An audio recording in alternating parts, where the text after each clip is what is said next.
Hello viewers, it is your favorite spoiler from the recap room. For more updates, stay tuned and don't forget to like, share and subscribe. Thank you. The Last Frontier's 4th episode opens with 2 more prisoners in the woods. Kitty, one of them, is trapped in a bear trap with her leg.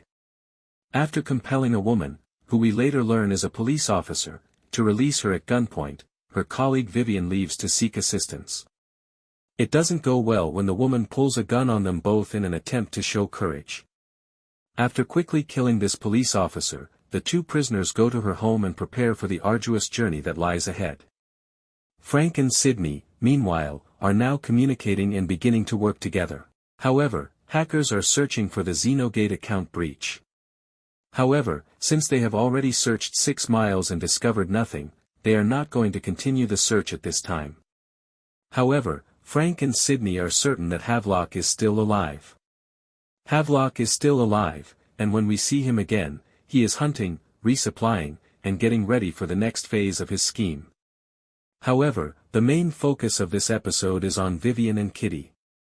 After killing her 3 husbands, a fiancé, and a widower in Maine, Kitty is actually a Black Widow murderer. It's safe to presume that she has money because the authorities have never located the $4.2 million in assets she has stolen. Regarding Vivian, she is a thief and a swindler.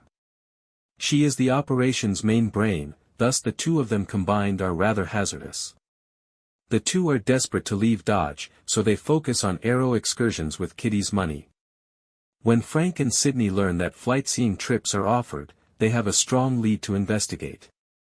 They were able to break into the computer up at Aero Excursions and track down a number of different pilots. Slade is the first person they are questioning. Despite being a bush pilot, he is not wealthy. In order to refuel and stock up, she wires him the money. In reality, her card's chip is located inside her glasses. Sarah is frustrated and seeks counseling for her circumstances.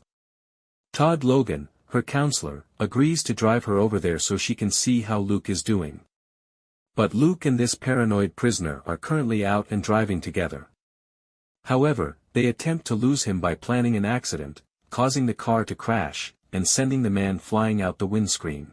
Langley, meantime, thinks they have discovered the reason behind the XenoGate communication. Havlock appears to have communicated with one of his informants in St. Petersburg. This is consistent with the message he sent in the previous episode's conveyance. Amidst all of this, Kitty deserts Vivian and flees with Slade, leading to her capture. However, when Sidney and Frank show up, they strike a bargain with Vivian to find out where Kitty is. Despite being a cop killer, Frank is a good man and wants to bring her in alive. It looks like she is going to Famers Loop, a small dirt run north of town. The plane is there and Kitty is ready to fly. Just as the police arrive on the scene, Kitty loses a lot of blood and is in a rough way when she stumbles off to make a run for it in the woods, and when she collapses, she begs them all to let her die in the wilderness.